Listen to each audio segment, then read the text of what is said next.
Hello, I'm Lauren. Welcome and thank you for clicking on this video today. This is going to be an updated look at my travel watercolor setup. I've been trying some plein air painting and I've come up with something that works really well for me. I'm a beginning watercolorist and I'm just trying to make heads or tails of this whole art world. I plan on making videos on topics that I feel I have synthesized many voices of experts and others down into something that works for me as a beginner and might work for you too. If that sounds so good to you, consider subscribing. Let's get into this. So this is what I've been using when painting outside. And I thought we'd start with it all out and put it all away. So we'll do some of the easier ones first. The classics, a mechanical pencil so that I don't have to carry a sharpener.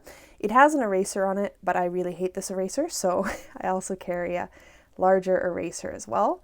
I normally have a micron or something like a micron size, depending on what I think I might be doing that day, but often there's a micron hanging around. A fountain pen. This is a Lamy fountain pen. I don't actually remember the exact number. I got this a number of years ago. And often this will be filled with a waterproof ink, but currently it's not. Currently it's filled with a water-soluble ink, which is brown currently, which I can't really use with the watercolor paintings, but if more just doing a quick sketch of something, I really like the brown, and you can add a little water to blur out some lines, which can be a really nice effect. But this isn't often used in watercolor paintings, but it does come along with me because I'm attached to it. So some of the other just little things, I have some tape of some kind. We'll go through the different papers that I've tried with this, but sometimes I just take sheets, and if I have sheets then I want to tape them down, or if I want to make a border on some of the other paper that I'm using.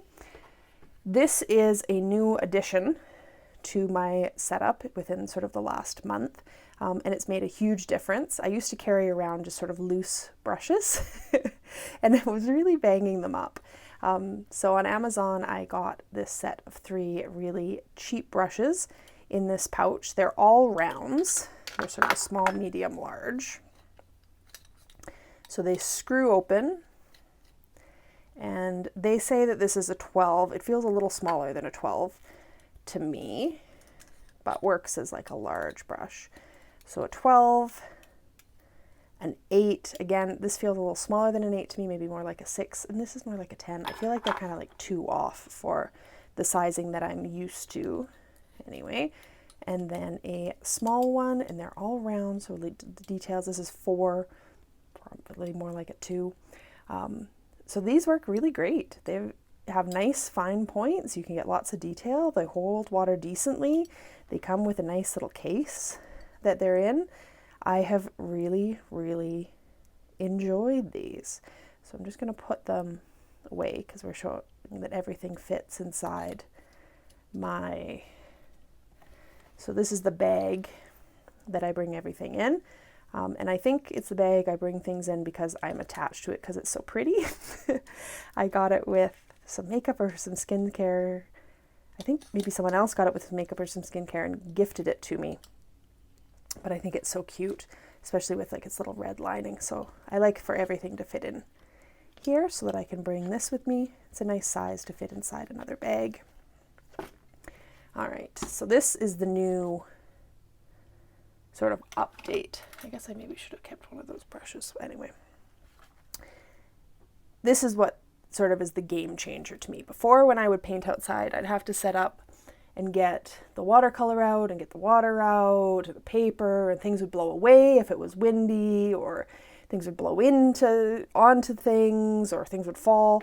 This just holds everything that I need on one board. So this is a very cheap clipboard. I think I got it for like $1. I don't remember where. So it's a very cheap clipboard and everything's attached. I mean, if you really shake it, the watercolors are going to come off, but everything's attached. This is what I use for water. So apparently this is something that oil painters use. I don't know what they really use it for. The magical world of oil painting, which I have no experience in, but it comes with these lids. So it closes and is in your bag, and you can carry water in here and it does not spill. But there is some like rubber inside, so water isn't getting out of here.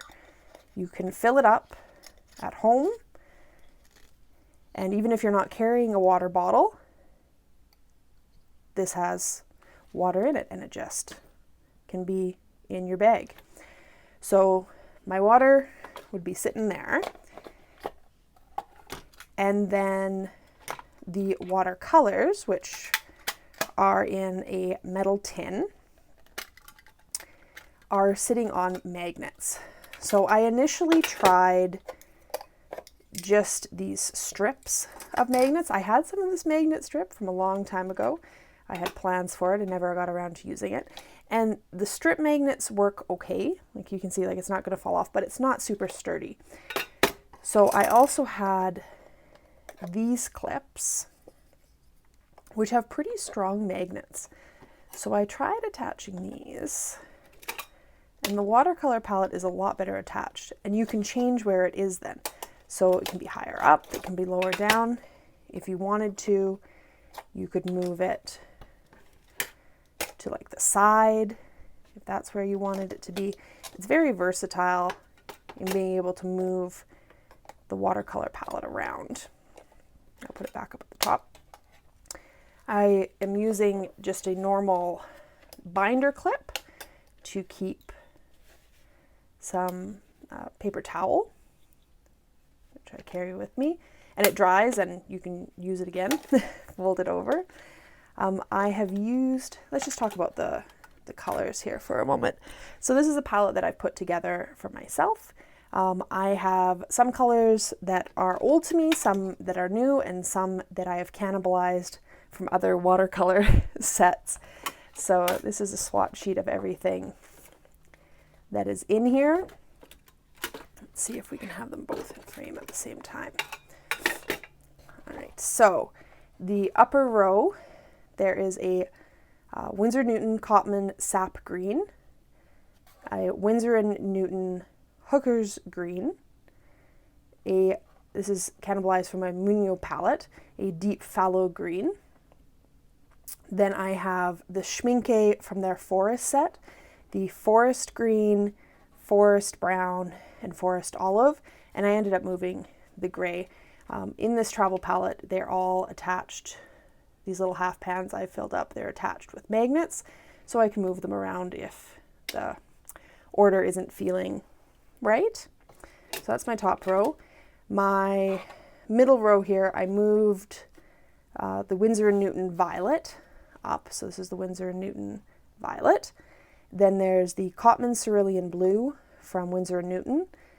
I cannibalized the Munio Cobalt Blue, so that's this guy. Cannibalized Munio Prussian Blue and Munio Indigo, so that's these two. Then I have the Schmincke Forest Blue, a nice granulating pigment, and finally a Winsor & Newton Sepia at the end. So I have these are sort of my darker tones, the Schmincke Forest Gray and the Sepia. So the bottom row I have from the Munio set, I took a lemon yellow, although I'm not really enjoying the lemon yellow. I think I need something a little more subdued for the yellow, so I might be switching this out for a different yellow. I have the Daniel Smith Queracridon Gold, which is a beautiful color and went into the half pans really well, has dried really nicely and reactivates really nicely. From the Munio palette, Raw Sienna, also from the Munio palette, Permanent Red. Then there is a Cotman Permanent Rose, and finally a Potter's Pink. I also have some wash of white in here just for mixing purposes and to see. Everyone says don't put white wash in a half pan, and I really wanted to see why. So far, it's been fine. I can use it in mixes. I haven't been using it a lot, so I don't know if it's going to stay, but I've been really enjoying all of these, except for the lemon yellow. I think I need a deeper yellow. So yeah, there'll still probably be some changes, but I have been enjoying the collection that I have. I've been working on landscapes mostly lately. So that goes there. The other thing that's nice about this, so you can move around where the palette is and where the water is, which is nice because I like to use different paper at different times. So this is a block of paper. So what a block is a bunch of paper that's stacked on top of each other and then glued together. So you don't have to tape it down. This specific block, there isn't any glue just on this corner. So you'd stick something in here and sort of gently pull it off. So this is the Artistico Traditional White 100% Cotton by Fabriano. This is my first Fabriano paper that I've tried, and I've only actually done one painting with this block. I bought it specifically wanting sort of a smaller size block. It's 300 gram or 140 pound, and there's 25 sheets of it, 5x7, and it's just been like sort of the perfect size for me. So this block I've been attaching with this clip. I've also used this SMLT Watercolor Best for All Watercolor Techniques pad. So one that I did in here. And with this one, what I've been finding is I use the clip that's on the board. And if it's feeling a little bit loose, I might add like another one just to keep it down a little harder, but it's really fine. Even without that, it's not going anywhere. So I've also been using that, which can also go, if we move the water over onto the side, this can also go vertical really easily. And then finally, the other way that I've been transporting paper is if I'm wanting to use like some cut up arches paper or something like that from another set. This is sort of a little folder that I made out of a cover of some other paper, and I just keep some paper in here that's been cut up. I tape it down, or you can use the clip. I find that this has a very small, what word is that? Isn't a problem, because when you clip this on here, it's a very small thing that you have to travel with then, even smaller than if you bring like a block of paper or a notebook. So I've been enjoying that too if I am traveling with less space on that day. Okay, so let's see how these would go in there. So this I put in there, the watercolors I put in here. If I'm traveling with the paper, oh, I forgot. I wouldn't want to lose these nice strong magnets.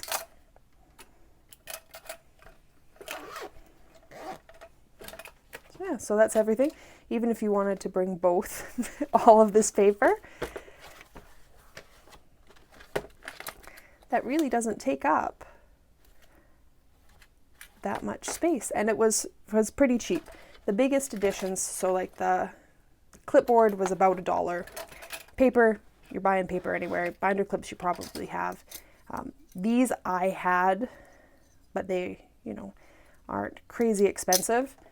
This was definitely a bigger upgrade. This was, I think, about 15-ish kind of dollars, and then the new brushes. But travels really well. It's really fun to be painting and not have to worry about your stuff falling down, or if you don't have a nice place to set things down, you can stand and use it. So this is my new travel setup for painting watercolor. Is there anything that you think I'm missing or that I would really enjoy adding to my kit? Let me know. If you liked this video, leave a like, and I hope you have a wonderful day. Happy painting!